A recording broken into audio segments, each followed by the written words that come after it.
Good afternoon. I'm Lindsay Frazier, and today I'm going to be talking to you about a new behavior management system that I found to implement into your classroom to help reduce classroom disruptions. So, the name of my presentation is Brag Tags, Reducing Classroom Disruptions with Positive Reinforcement and Increasing Student Motivation. Okay, here you have a simple table of contents. If you want to go back really quickly, if there's something in your handout that you liked and you wanted to quickly flip to it, this will help you get there. One thing when I began this, I really wanted to start the school year with a clear vision for my class. What do I want my kindergarten students to be able to do in the long run? What am I looking for these kids?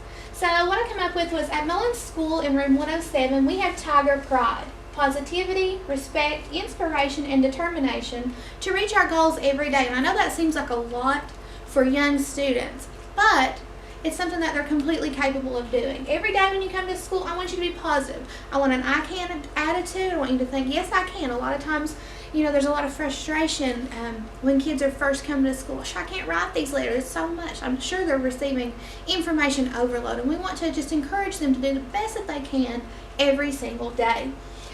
Respect. I expect them to respect each other as well as to respect themselves. Again, I can't. I don't want them to have that attitude about themselves. I want them to be able to say, yes, I can do this and I will do this. I want them to respect everybody in the class, respect their teachers, as well as to respect themselves.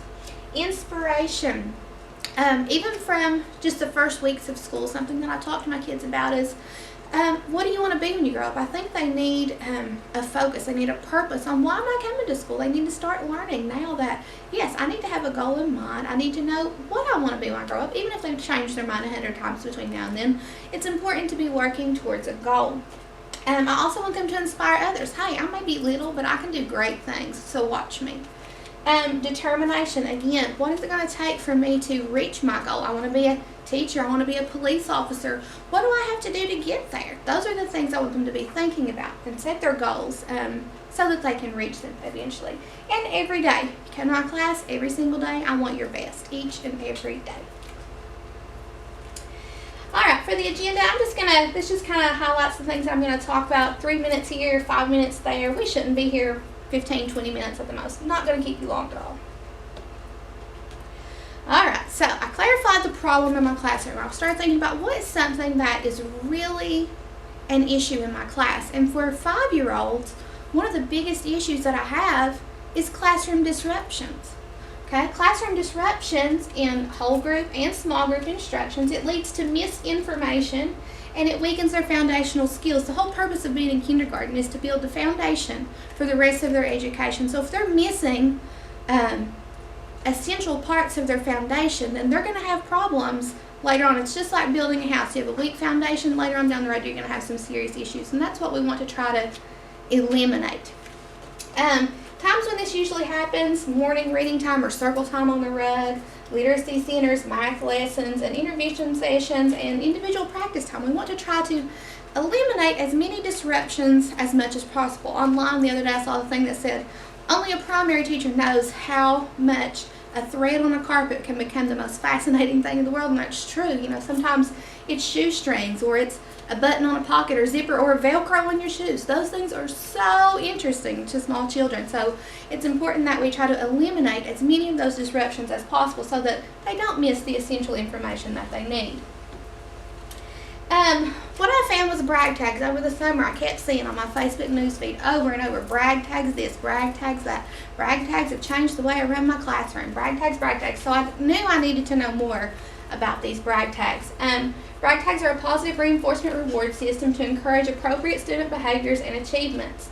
You can take brag tags and they earn them for different behaviors. You can put them onto necklaces. You can also download a book that you glue them into a book. And for older students, there's also a book you can download that has spaces on the sides where they can write in, hey, I earned this brag tag because I was quiet in the hall, I listened to my teacher, I got 100% on my math test, whatever they may have earned that tag for.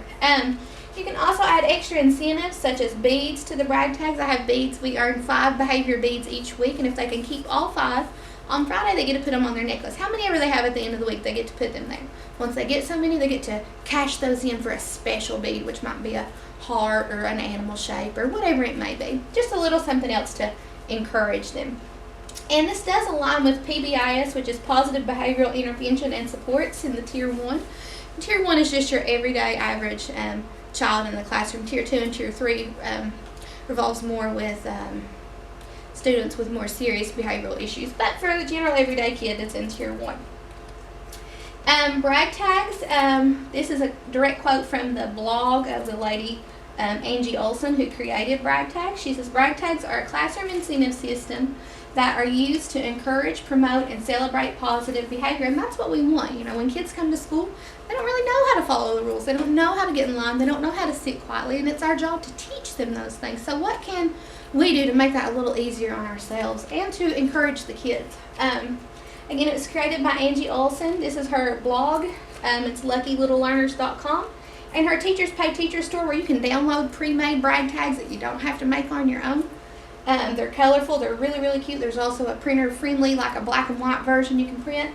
It's just Lucky Little Learners, but there's so much information on there. She does web tutorials on how can I use these, what are some other ideas I can do with them, how to store them. There's so much information on her website about brag tags. So for the research, I found a website that talked about PBIS and just about appropriate social behavior and teaching expectations to young children. Again, like I said, we got to teach them what we expect and teach them how we expect them to act at school, and to reinforce and provide feedback so that they know, okay, yes, I'm doing it right. I'm doing what she wants me to do. Well, okay, I'm not doing it right, but I don't know why. And so all those things, we have to teach them. And it may seem silly to teach a kid how to have to stand in line, but the reality is they probably haven't had to do that before they come to kindergarten. So here is the direct link to the article that I also sent you in your email. But you can just click here. Hopefully it'll bring it up for us. Let's see. Here we go. This is the entire article. You can look at all the research there that she did. And that's there for you anytime you want to go back for that. It says, teachers know that children's challenging behavior can impact every aspect of the classroom, including peer relationships, academic learning, and safety. And those are things that we want to ensure that we're giving to our kids each day. We want them to develop good relationships with their peers. We want them to obviously learn academically, and we want to keep them safe. Again, building a foundation, identifying, teaching, and supporting appropriate behaviors and expectations, and providing feedback, so to let them know, okay, this is what you did right, this is what you did wrong, and why was this not correct, or why was it correct. And so the brag tags are a good way to reinforce that and provide feedback. Alright, so I had to come up with a plan. What am I going to do? How am I going to figure this out? I prepared all the things for brag tags over the summer, but I haven't really been diligent enough to implement them the way that Angie Olson suggests that they're implemented. So for the first part of the plan, I kind of just did things the way I've been doing them, because I wanted to gather some data in that sense. And so for the first plan, I was just going to implement brag tags as a form of feedback for students' behavioral expectations, but I didn't really make a big deal out of it. You know, I've introduced the brag tags from the first day of school. The kids know that they're there, they know where their necklaces are, and they know they can earn a tag at any time for any certain behavior, and we've talked about all those ones. But I didn't really draw any special attention to it each day. I didn't, you know, remind them, oh, the brag tags are here and you can earn them for this or you can earn them for that. And so I didn't really make any special attention towards it. For phase 2, for the second plan, I wanted to draw attention to the brag tags, to okay, these are the behaviors I'm looking for today. These are the expectations that I have. I wanted to see the difference in being clear and concise versus just them knowing and being aware. So I wanted to see if there was a difference. Okay, so for the first 5 days, like I said, I went about the day just as I normally would. I didn't draw any attention to the brag tags, but you know, they see the chart, they see their necklaces, they know they can earn them. They were given out as students demonstrated behaviors. If I saw somebody walking down the hallway quietly, I'd give them a quiet hallway walker brag tag. If they were sitting in listening position on the rug, I'd give them a good listening. If they were, you know, if they raised their hand or if they got 100% on their test, I would give out brag tags for those things, but I didn't really make a big to-do out of it. So from that and the data that I gathered, you can see here, this is Monday, Tuesday, Wednesday, Thursday, Friday. Very few of my students receive brag tags each day. Okay, we're looking at between, 15 to 22% of my kids were the only ones that were receiving it. So that's only 2, 3, 4 kids a day receiving a brag tag. That is not what we're looking for. That's a big thumbs down. That's not what we want to see. We want to see kids earning brag tags and showing those expected behaviors.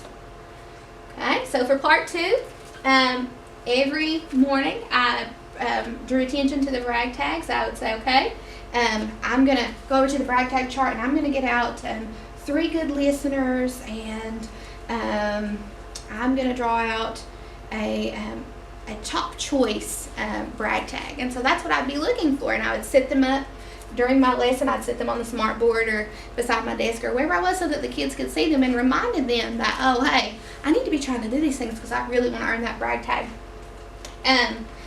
Once I caught the first student, sitting like they're supposed to on the rug and listening, I would, oh, thank you so much for sitting and listening correctly. Here's your brag tag. If you'll go put that on your desk, we'll put that on your necklace in just a little bit. And I wanted to draw that attention so that the other kids would say, oh, well, I want to earn a brag tag too. So that's what, and it really worked. What I noticed was that I gave out those brag tags and then needed to go get more to give out to other students who were demonstrating the same behavior. This also helped to eliminate disruptions on the rug as kids were trying to sit correctly with their hands folded in their lap like they're supposed to. Well, that kept them from playing with their shoestrings or their Velcro or their zippers or whatever it was that they were so fascinated by. Okay, so the results from this, as you can see, after drawing attention to it, it really did help bring the numbers up. It went from, around 38% all the way up to about 70% of the kids receiving a brag tag each day.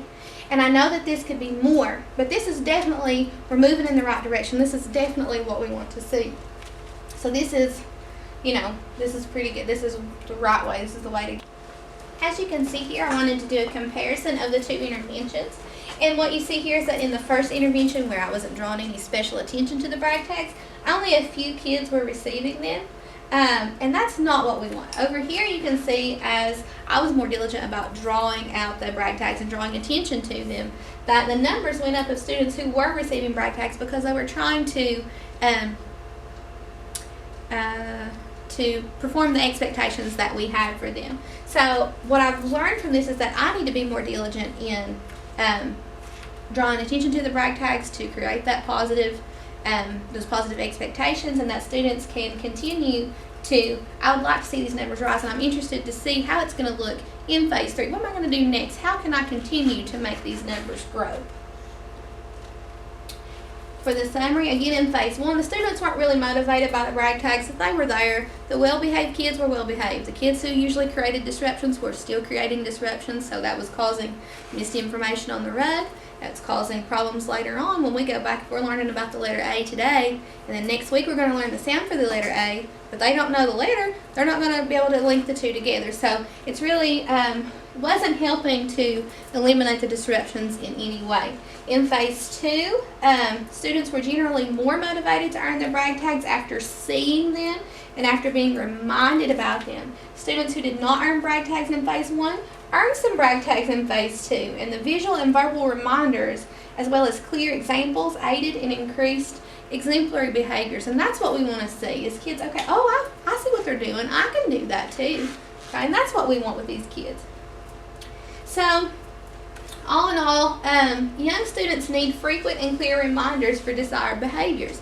They have short attention spans. That's not what they're thinking about. They're not thinking about, I want to be quiet in the hallway. They're thinking about, I want to go outside and play, and I want to do this and do that. So we need to make sure that we're clear and that we remind them of what we expect of them. Being intentional and displaying brag tags and discussing ideal behaviors created a positive environment with clear expectations. And students' self-motivation can be acquired, but it takes persistence, routine, and clearly defined expectations. Eventually, I may not have to remind them of the brag tags, but especially now where it's new, I need to be more diligent about discussing and implementing that each and every day. Next steps, I want to continue to choose 1 to 2 desired behaviors each week. So, okay, this week I'm going to focus on listening on the rug and people who are raising their hand.